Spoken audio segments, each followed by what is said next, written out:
What's up with it? Hey guys, this is Meg and Jeanette, but you can call me Meg. And this is your boy Greg. What's hey? And welcome back to Get It Together. Yes. If this is your first time joining with us, then welcome. Welcome. We are a millennial married couple with a mission to provide Black love entertainment, relationship advice, and to discuss taboo topics that most people are not interested in talking about. What's happening? So, hello. What's good? How's your energy? My energy is good. I had a really good day. I've been off. I've been cleaning. I have rested. I have worked out. I've really accomplished everything I need to do. Usually on days like this, before I get ready to go to work the next day, I'm always like, oh my god, because I'm waiting to the last minute to do everything because I'm resting beforehand. But now that I'm kind of like did everything, all I have to do is lay my clothes out, and I really have like 4 or 5 hours until it's time for me to like really lay down. No, So, good. I Sounds feel good. good. Productive. Yeah, For a change. something like that. Okay, well, you know the drill. So a week has passed by, and we always rate ourselves as far as, well, I guess grade ourselves as far as how good of a partner we've been to each other. Right. I think it's a really good active skill to do because it makes you mindful during the week. So if you guys have not tried that, you should try it. Try it. But let's see, what grade do you give yourself? I will give myself a C++. So a 79. I will give myself a 79. Okay. Because I felt like my week started off very strong. Like I was loving you, hugging on you, paying attention to you, and then we had a little small itsy bitsy incident. And I didn't want to listen. I got a little attitude and stuff. So, and I felt like I showed my whole, I acted like a butt. So I will say that C++ is because it started off strong, but then it got weak. So I lost brownie points. I would say to myself, I lost brownie points for myself. So yeah. Oh, okay. That's very Mature of me. introspective. Yeah. I think that's the word. But okay, so Megan, how's your energy? Okay, so I'll answer that. I feel like right now my energy is it's okay, it's good. I mean, It's all right. I feel a little like woozy. I kind of went overboard this past weekend and Overboard.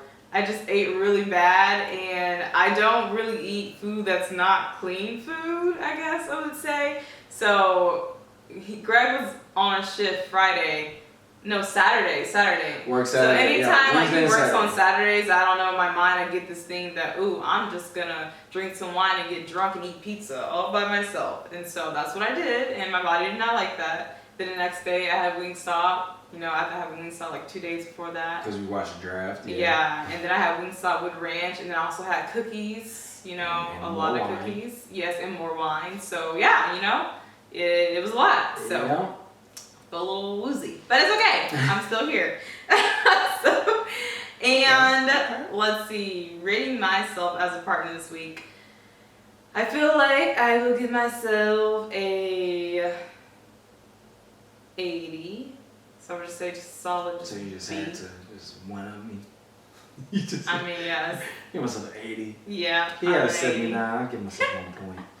Yeah, Whatever. and I would say an 80, so a B, because I feel like this past week it was just very, kind of what you said, very like emotional. I think that I gotten to the point sometimes that I feel like I don't like to say stuff out loud. Like I'll say things in my head thinking that Greg should read my mind, and that's not fair to him. And then whenever I do that, it just creates problems that shouldn't really be there if I just said what I was thinking out loud. And so, yeah, so I think that, you know, I just need to get better at that. Yes. You have to speak to me. I can't read your mind, Megan. I'm not the smartest man in the world, but I know what love is. Is that Forrest Gump? Yeah. Yeah, I got that. She finally got one right. Okay. I ain't gonna give you no point, but that's easy. All right, so Greg, what's happening? What's happening? Yeah! So one thing that's not on the board, of course, we said earlier, is the NFL draft just ended. So just like the WNBA draft, we congratulate all those young ladies for making it to the WNBA. You guys are saints. I just got a text sis. If y'all, shirt. those on who's not on YouTube, I'm showing my New Orleans Saints shirt on today. I can't remember who y'all got. Matthew. I don't know if y'all got Chris Olave or Garrett. They both came from Ohio State. They're both two of the best receivers. Yeah, I got one of them. Very, very happy for y'all. My Texans did their thing. People, they gave us an A-, B+ in the draft. We did our thing. But shout out to all those young men that are accomplishing their dreams, and they get to finally get paid on Sundays. Hats off, because we will be watching y'all in the what is it called? In the fall. Okay. I couldn't think of the. I picked up my phone a random New Jersey number called, so I was like. Love scams. So, what's happening? Alright, so Kaepernick, a comeback. Don't call it a comeback. Las Vegas Raiders owner Mark Davis says he would love to have Colin Kaepernick on the team. He deserves every chance in the world. Rolls eyes because I want to see it, Sway. Don't say it. Yeah. Yeah, at this point, I think everybody's either irritated with Colin Kaepernick and the whole thing, or they're irritated with the NFL the whole thing. So at this point, we're just put the man on the team, let him do something, take it. I want to be devil's advocate for a second, though. Okay, go ahead. Why does Colin Kaepernick want to play football again? Because I feel like he made this big thing of NFL is kind of a... It's not a racist sport, but it's run by the owners, yeah. Yes, he made all that stuff. It's a white man's... And it was lots of negativity around it. So why is he trying to get his thing is he knows everybody knows why nobody wants Colin Kaepernick on a team. That's why. That's why he wants to come back. Because because you love the game of football. When I love the game of football, I kept playing semi-pro. When you love the game of football, no matter what hatred you may have, you're going to continue to try to play. So he knows there's hatred or speculations with everything that went down when the whole kneeling and protesting the national anthem and all that. So with him, he wants to prove that football is still a love of his life. Yeah. So he's like, I protest, I did my thing. Let me try one time to just play. Let me show the world that there's one team or some teams out there that don't have that hatred for me. It's gonna make everything go better. And I feel like the Raiders, they just got a brand new stadium. They just moved to Las Vegas. If they can call it Kaepernick, that's just more fans. So in a way, I'm looking at both sides. It's a good thing, but then in a way, it's a good marketable thing. So I mean, yeah, I see it as a win-win for them. I understand, because it's why does he want to keep playing after he protested so much? But no matter how much you protest, the love of the game is always going to be in a man's heart. That makes sense. Yeah. Okay. So hats off to Mark Davis for saying it, but we want to see it. So the fact that you said it means now, come training camp time in a couple weeks, we're gonna be like, Colin Kaepernick still, sitting on the couch over there, Mark. What you doing? All right, so the best man, a show? ? All right, so Taye Diggs, Nia Long, and a couple of the co-stars have been posting pictures all over the social media. Basically them on set of the Best Man show. So, Best Man, everybody knows what the Best Man was. I mean, of course, you saw the show. Not the show. You saw the first movie, then the second movie, The Best Man Holiday, left us with a tearjerker out of this world. I'm talking about tears everywhere because I just loved every aspect of how they brought them back and the tragedy that came with it. So now they're making a show. So now they didn't want to leave us heartbroken. So we got to see what they have going on. Apparently the show's going to be airing on Peacock. We don't really know when they're going to do it. And Peacock. Yeah, I know Peacock just making Netflix, I guess. It's just getting up there. So yeah, hats off to the Best Man, and I pray that everything goes well. So let me ask a question. It's a crazy question because you're going to be like, well, one's the other, and one's not this and one's not that. Let me ask you, orange juice or cereal milk? Hold on, because I know, okay, she don't eat cereal and she doesn't drink milk. Orange juice or almond milk?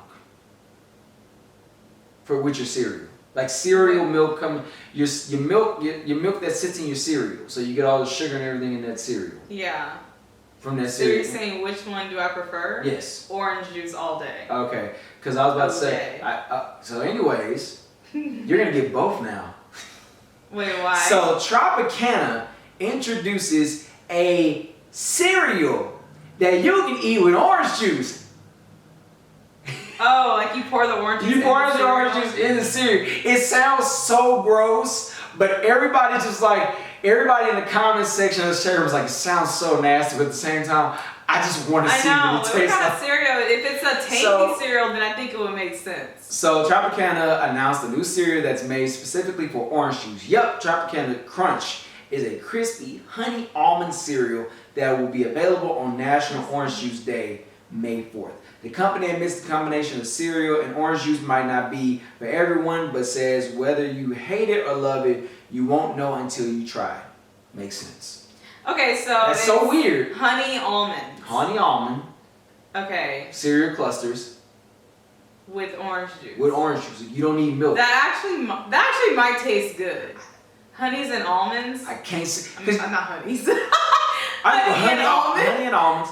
Because the thing is, it's like we've always looked at combinations that companies have brought us. That's so nasty. That's gonna be nasty. We haven't even tasted it yet. Yeah. So I can see how that could work. I don't want to say ill yet. You know, the only time I've ever said ill to something I never tried was I was fat, but I would never do this. Was that KFC thing where the buns were 2 chicken patties? They replaced. It was a KFC thing. I think it came out when I was in high school. I was like, no. About 12th grade year and graduation. If I show you, you would be like, that's ew. So fat. That sounds so bad. Even my fat behind that was pre-diabetic and close to 300 pounds was like, nah, I'm good. Yeah. That feels like that's right there. Yeah. That's like right there too. I feel like I definitely would be more interested in trying this crispy honey almond with orange juice because I don't like milk. Like I haven't eaten cereal since I was a little girl. I don't eat cereal because of her. I just, yeah, that's true. I just didn't like how it would be, the cereal would get wet and then and soggy and well, then why don't you do texture. Why don't you be like those? Too much. Why don't you be like those weird people and put your milk in the bowl first and then your cereal? I had tried so many different ways to do it. Because I put a little bit of milk in there and just wet the cereal. I still didn't like it. I would put way more cereal than I would have milk, and I still would just be. I think because one time I threw up, and I think that's what did it for me. If I throw up stuff, my body does not want it anymore. I tell you what. Then it was the cow's milk. So I'm gonna try this conversation. I don't know why cereal tastes good to me when it's cold weather. Like when it's cold outside and it's a Saturday morning. I don't know why cereal tastes good then for me. That's so weird.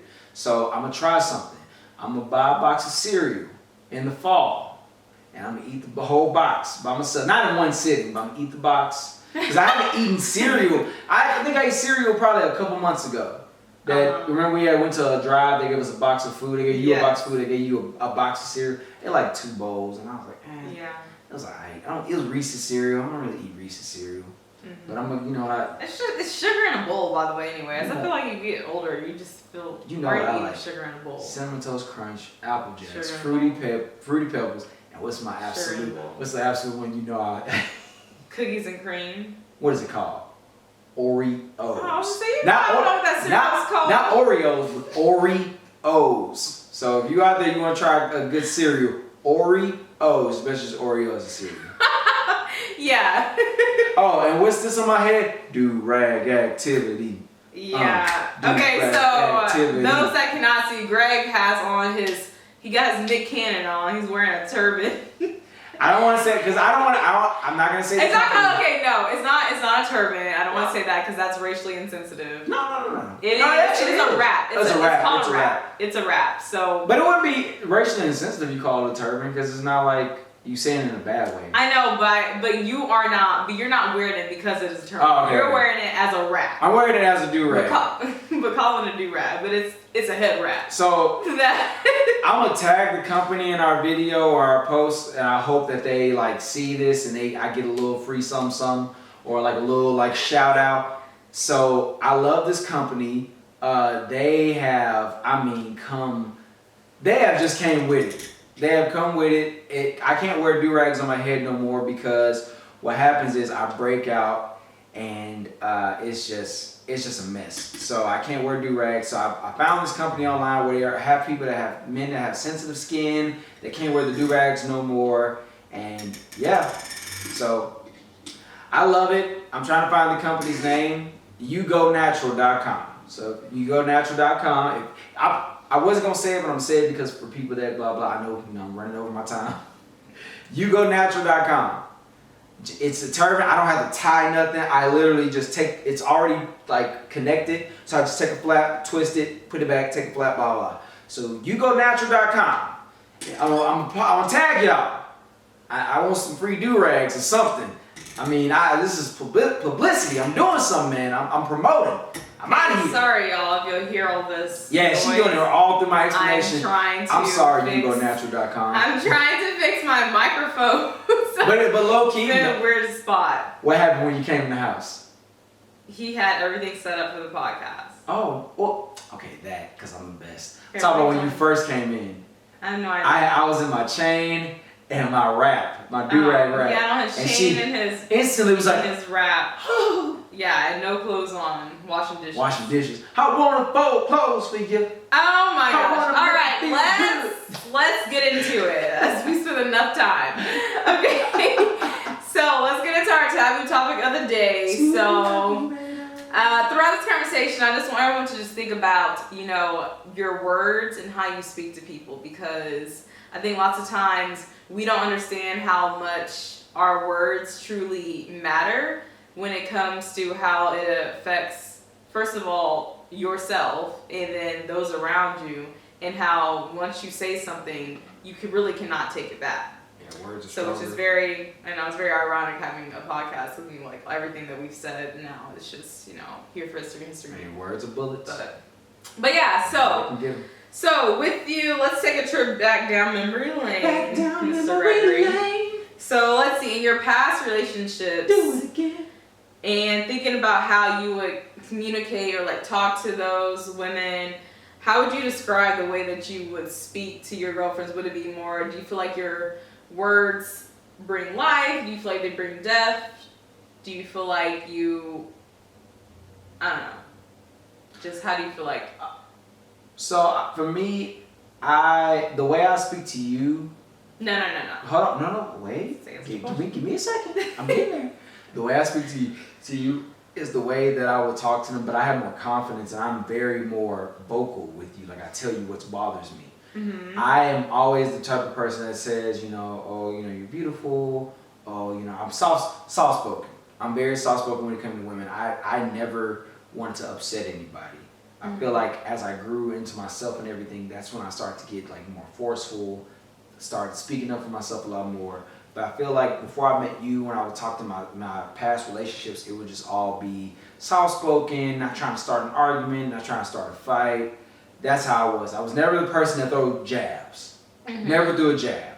Have I thrown a jab? Really? I would never throw a jab. Now, I'm talking about, that was when I was like just trying to plead to women. Like, what do you consider throwing a jab? Throwing a jab like you being called something, but you're not going to call them out of something. Or them calling someone out of their name. Like calling somebody out of their name, or calling somebody like a nickname that's very rude or very disrespectful, mm-hmm. or basically like bringing up something that came from the past. I wouldn't do those things. Mm-hmm. I wouldn't. I don't like doing this thing. No person that has ever dated me or talked to me no woman that has ever dated or talked to me can ever say I called them the B word, called them the H word. Never. Okay, so I think those are like pretty extreme examples and things. So if you guys, most people know there's different scriptures and stuff that kind of talk about, I think it's like life and death lies in the power of the tongue. Right. And then also there's another scripture that's James 3, chapter 3 and 5. And so, I know, let's go to church. And then it says, so also the tongue is a small part of the body, and yet it boasts of great things. See how a great forest is set aflame by such a small fire. So pretty much saying that even though our tongue is such a small part of our body, and it really doesn't seem that it's that relevant, it truly can set flames in small portions that could then grow into being, now it's this huge thing. So like a forest fire, something that's uncontrollable. And so like me asking you that, I guess thinking back on my past relationships and kind of how I used to be as a person, even just with my family, like my parents and stuff, I knew at a very young age that I was able to be very manipulative and really cut people with my words. It's weird how I remember as a child that I would say things that I knew would hurt somebody's feelings. Like, I knew that this was something they were insecure about. I knew that it was something that was one of their weaknesses.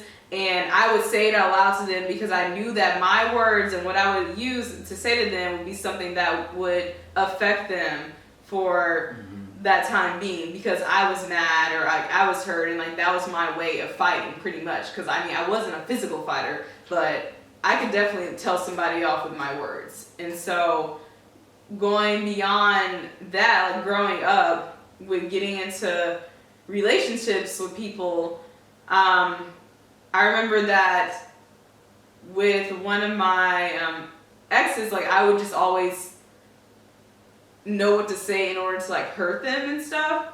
And not ever anything as far as, you know, like the extremes of me like cursing them out and stuff, but just, you know, like simple stuff. I mean, if I'm sitting there, like I'll say, it's really hard to remember like what I said to them, but I'll use an example as far as with one of my exes and stuff, and like how like words from somebody that you've been with can really carry throughout your life. So, and I mentioned this to Greg about a few days ago. So, quick story time.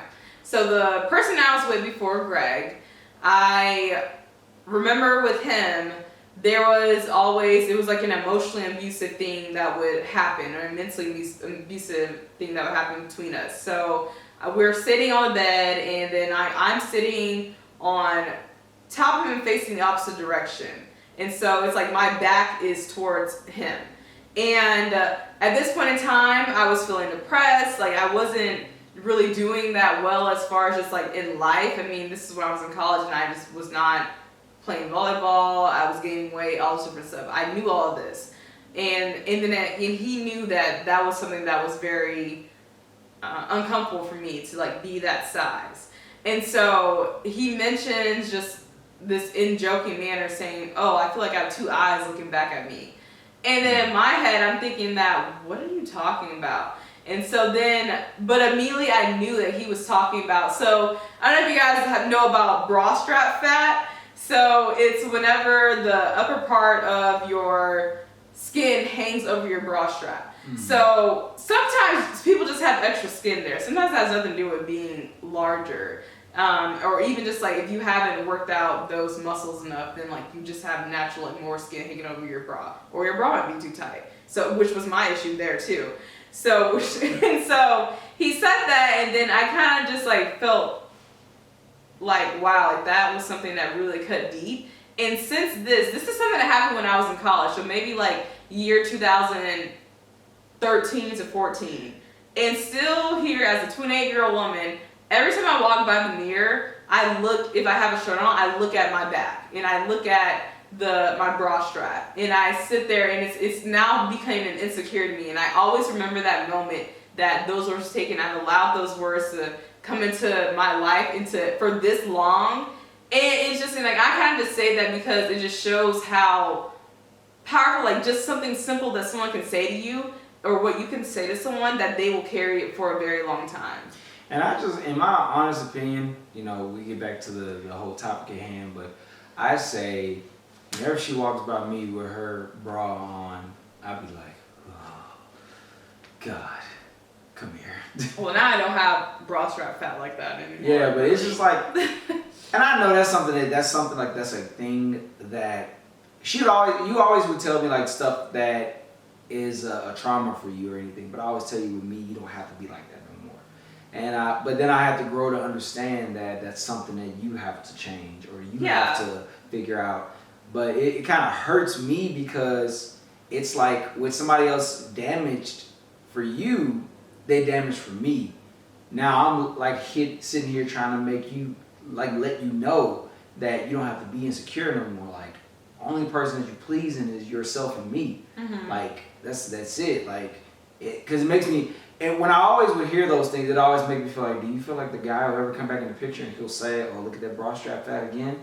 Because that's how I feel. Because in my honest opinion, it makes me look like, well, your goal is to look good naked around yourself and look good naked around me.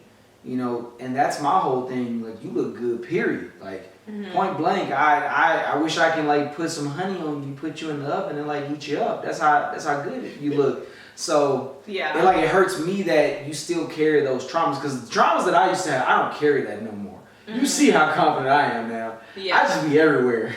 So. Yeah, that's true. Well, I mean, I think that, so for you, have you ever been in a relationship with someone, since you obviously were not the person that ever used words to... Oh, yeah. Definitely got caught. People. Definitely got called fat and big. By people that you dated? Mm-hmm. I told you, I've definitely gotten called fat and big before. I dated a girl. This is like the girl who I was like really, really in love with. I was like on and off with all those times. Actually, like we went to the mall. You know, she was getting an outfit, and I was like looking at stuff, and I was looking at the outfit, and she was like, I don't know, that wouldn't look good. I don't think that would look good on you. And it's like, even though she didn't say it in a forceful way, the way she said it still came off as, wow. Like, I picked up a shirt, it was a large, I couldn't fit a large. I was wearing 2XLs, and she was like, well, you can't fit that. You're way too big for that. And I was just like, dang. And I literally had just started going to the gym and everything. I was like, wow, that hurt. Maybe I'm one of those people that I will buy a shirt that's too small for me, throw it I'll throw it in the closet, and I will use that as motivation. I did that before. To be a goal. Yeah, I've done that. That's and it's helped. I bought like 3 shirts. I'm that person. I think I've gotten out of that stage when I was like starting to gain muscle and look good. I was the guy that wear shirts with no collar and had 3 buttons. I love that look. I still love that look. Mm-hmm. And I bought like 3 shirts one time. I remember I was really big at this time, and I threw those shirts in the closet. I'm gonna try one of these shirts on at least every 3 weeks. Mm-hmm. And I tried those shirts every 3 weeks. I was like, not yet. Once I put that shirt over me and it like flew over my love handles, I was like, there it is. That is right there. That is my boy. That's my man. Yeah. That's how it would be. So, yeah, I've definitely been in that position where somebody has called it to me. I was with a girl who said that it was me and a girl that were literally almost the same height. And I was with her, and she was like, you're short for a man. I was like, at this point then, I was starting to gain a little, respect for myself. And I was like, well, it's not my problem that you can't attract men that's taller than you. Boom. Yep. So, yeah. Okay. Well, we're going to take a quick break, and then we'll be right back and continue this conversation. Get your house in order. Oh, do it today. Get your house in order. Oh, do it right away. I know Jesus is coming. No man knows where or when. Okay. Get your house in order. Oh, he's coming back again. Had to do it. You probably got the script shot. I had to do it. You know what I'm saying? Oh, great. Big energy. Okay, that's what we're not gonna do. Oh my goodness. I'm sorry. No, we love it. Okay, so now let's fast forward to present day. Okay. So now you and I were in a marriage, relationship, same thing. So how do you feel like we do as a couple when it comes to monitoring our words, our tone, as far as, how we speak to each other, and then I guess like more so look into yourself? And you date a sensitive man. So I'm gonna say it like this. I feel like you walk on eggshells because you don't want to hurt my feelings, and I walk on eggshells because I don't be wanting to have an argument. I feel like I don't want a potential argument starting up. So I feel like we both be trying to walk on eggshells, but then it kind of like we leave it in too long. Don't get us wrong. We always say what's wrong with us, but I feel like we don't say it the moment that it happens. We wait like an hour later and stuff. When we gotten all our words, we've collected. We say, okay, if I do this the smart way, I can twist this conversation this way, so I don't come off hurtful, or I don't say nothing to hurt this person's feelings. Yeah, that's what I'm gonna do. Because I mean, I feel like that's how I do, and I feel like you do that around me, so it doesn't like maybe come off as something that's hurtful or anything. Yeah. So I definitely agree with that. I think that, and I feel like we kind of started off that way too. Like, I mean, I never. What I think about is that, okay, we're married to each other, and so right. I feel like I am protective over your self-esteem. Like, I'm protected over how confident you are about yourself. I want to be sure that I consciously think, like, I want to be sure that I'm saying things that are going to affirm you and not tear you down. Okay. So, and I think that it's been, like, I've had to evolve into that. I had not always been like that in relationships. I mean, I think that once I got to the point that I'm now with you and I see that you're this amazing, great person, like, why would I want to try to steal that light from you by saying negative things to you when it comes to me knowing, like, what you're insecure about? Because, I mean, like, when you're married to somebody, you know their weaknesses, you know what they're insecure about. You're with them every day. You literally see them naked. So, and you discuss things while you're naked. So it just, you're in the most vulnerable point. And I think that's why lots of times people shy away from being that vulnerable, because they may fear that they don't want somebody to know something about them that's going to really, like, cut deep with them as far as what they say to them. Yeah. And so I truly believe, like, I know I consciously think about how I speak to you. And I'm not going to sit here and say I think I speak to you. I'm not going to say my words are always your words are you. It's not for me getting something from you. It's not that your words are great or bad. It's the delivery. Your words are always on point. Everything you always say is, like, true. It's cutthroat true that always can help me figure out what I need, to be figured out.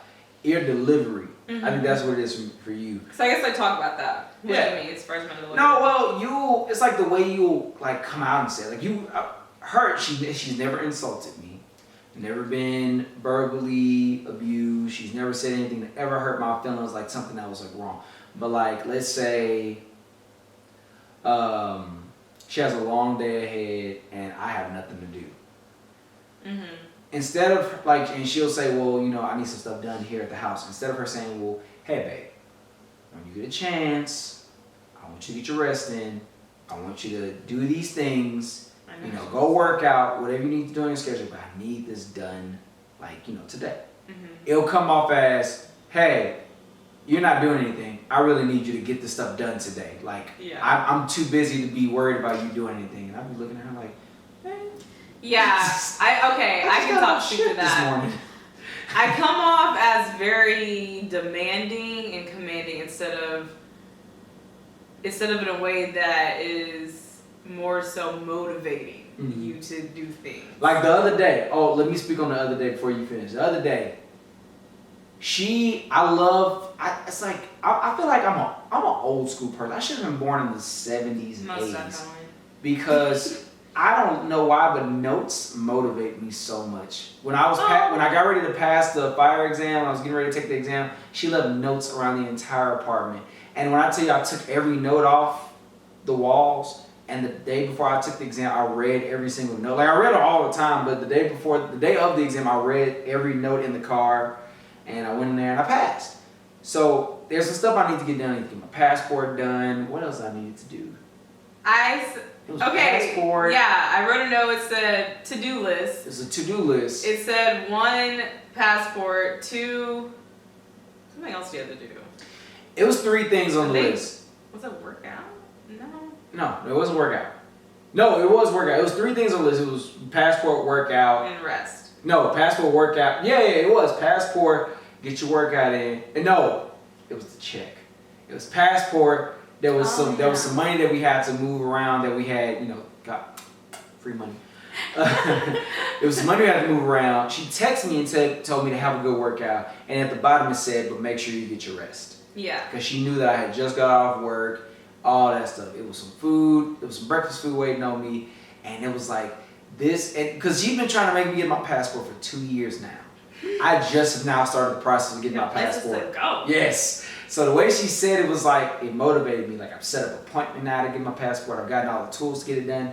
Now, when I get off work the next day, whatever the day is after this podcast, I am going to get up. I'm going to set an appointment to get my passport, take all the documents in, get all that done.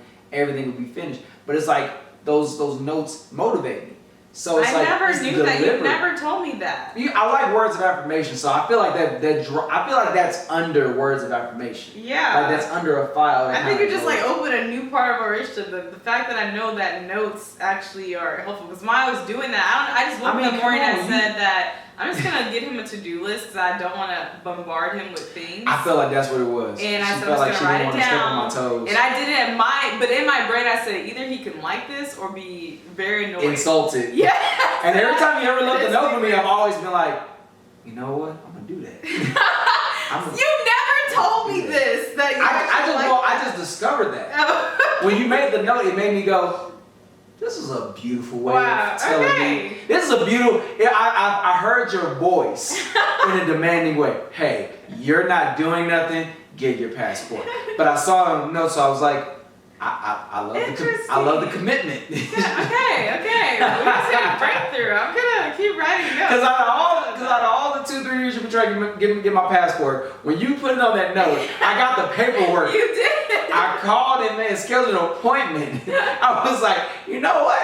I like this. Oh my goodness. That's what I'm saying. I like notes. I didn't know I did. I just like them now. So that's what happened. But I feel like your delivery, I feel like you worked on it so much, because everybody that I've ever met that has known you has always said, all right, now you ain't Megan. She tough. She gonna say what's on her mind. She gonna let you know. She gonna let you know. And I would always laugh like, ha ha, alright, ha ha, alright.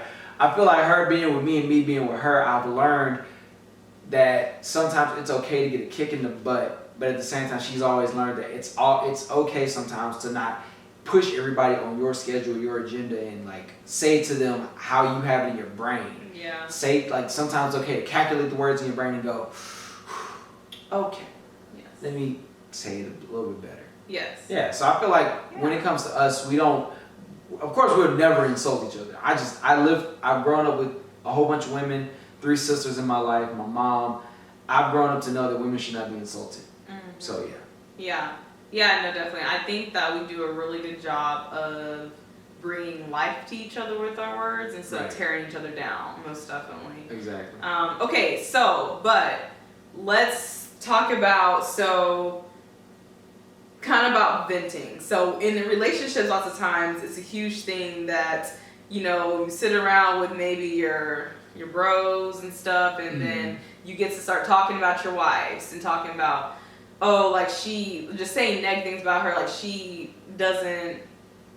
always telling what to do, gosh, like the way she talks, or her tone, or anything around that, or like the girlfriends, the wives who get together, or the girlfriends are sitting there saying, oh my gosh, man, Greg is just so lazy, like I wrote him this note to do all this stuff and he didn't even do it, but just like mindless to just talk about, because everyone's just having a venting session, it's margarita night, right? So I guess in that scenario and stuff, what harm do you see in that?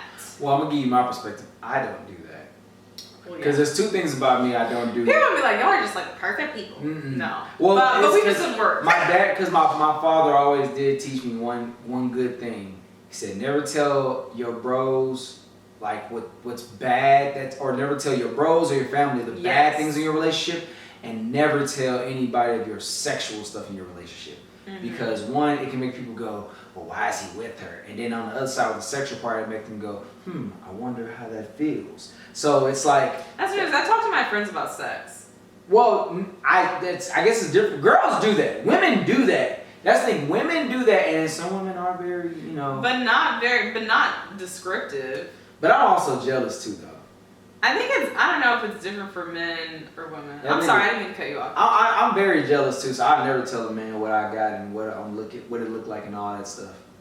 I'm a jealous person. No, not like that. No, even just, I don't think that's even just bringing up sex, period. Like even if it's just like a small like rated PG part, never bring it up. I'll say my wife is beautiful, my wife looking sexy today. That's how I keep it. nobody's ever heard anything sexual come out of my mouth about you because it's like, that's what I like to see. That's what I like to know. So if someone says, like, do you nut in her? You don't answer? Say it. You'll know if I have a kid. Okay. Or someone says, do you wear condoms? You never know unless you see I have a kid. That's interesting. I guess I don't mind answering those questions when it comes to sex. I'll tell people I'll tell people also have safe sex. So is that bad that I don't mind answering those questions? No, that's you. I'm jealous. You don't have that jealousy that I have. I have jealous bones. I'm not thinking like, oh, my friend's gonna go want to. Yeah, but I always think every man's gonna want to do that. In my mind, even my bestest friends, I've never talked to them about sex. But even like my one of my closest friends, him and his girlfriend, he said the same thing. He's like, I never talk to the bros about what I got. And we had that understanding. Okay, this can sound bad. I don't talk to my friends about our sex. No, I know. I'm saying that for people listening. Yeah, Not you. I know you know, but I just replay what I just said in my brain. Yeah. No, it is bad to sit there and talk to your friends about your sex life with your partner. Yes, that's bad. Of course. But generally speaking about sex, I don't think is bad. Oh yeah, no. Yes. Talking about sex. If I see a girl with me and you look at women and be like, hey, she got hey, she got some me and you do that. Yeah. So I'll sit with the bros and be like, man, she had a big booty on the goddamn. Yeah, you can't you're not gonna go into detail like, oh man, me and Megan did this last night. Like, no, that's not okay. No one's doing that. Oh, okay. So yeah, but I'm just making it clear for people listening. Yeah. That's not what we're saying. So the whole like concern of or detail of venting to someone about our lives, I don't like that. That's just like a thing like that you don't appreciate your relationship. I can get if things are just going bad and it's noticeable. If it's going bad, like if me and you are fighting and people saw it, that's when it's like, you need somebody to talk to? Yeah. Cool. I feel like if nobody knows what's going on behind closed doors, nobody knows what it is, you keep it like that. Like it's a thing that you don't. I don't like that. I'll never go to my mom and say, well, Megan, she don't do this, she don't do that. I never go to my sisters and do that. No. When they say, how's Megan? She's good. We could have probably just had the biggest argument in the world. Megan's okay. She's literally, I'm like, everything's great. Everything's great. Love her. Everything's great. Oh, we cool. We tired. Yeah. That's it. Because tired. because a lot of people do that. I mean, like, I've had friends who come to me and told me like all these like negative things about their partner, and I know you've had friends who come to you and tell you all these negative things about their partner, and I feel like looking back on those situations and stuff, I mean, I think people come to us because they really do want advice, which is fine, but I do just think about as far as that, you're still speaking words that are bringing negative energy and depth to your relationship. So you're not putting good things out there by venting about what's going on that's wrong. So there's a difference between like me coming to Greg saying that so-and-so, I'm so upset with him. I mean, he did this to me, he did that to me, like he just pissed me off, he doesn't do this, and I'm saying that versus me going to Greg and asking, I really need some help. And I'm just going to tell you, surface level what's happening, and I just want to know your opinion.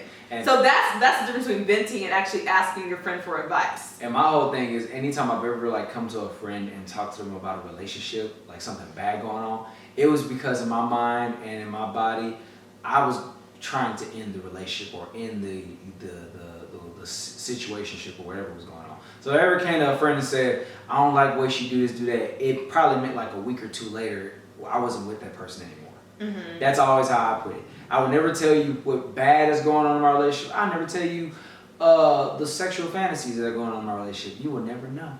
Oh, well, too bad, so sad. Yeah. And that's, I don't know if you guys watched Married at First Sight, but one thing I don't like that they do on there is that they encourage them to vent to each other. They encourage whoever's in a relationship to go and vent to the other person about what's going on. And they're sitting there telling the other person just like, oh man, like, okay, for example, this season right now, there's a guy whose name's Elijah and then there's a girl whose name's Katina. And then Katina, she has not finished school. She's finishing her degree. She's 30, and then she wants to go on to be a nurse. And he's like established. He's ready to travel, all this different stuff. He goes and talks to this other lady who's married to a different guy. And they're sitting on the bench. He's saying, he's really like venting to her, saying, man, like, I just don't know if it's gonna work with Katina. Yeah, like she has to finish school. Like, how is she gonna say that she's ready to have kids if she's not to finish school? And I was sitting there watching that, thinking that this is so awkward that he's talking to her about this. And I'm sitting here watching him vent about his wife on television. Granted, I know Sullivan, but they're actually married in real life, so it's still real life.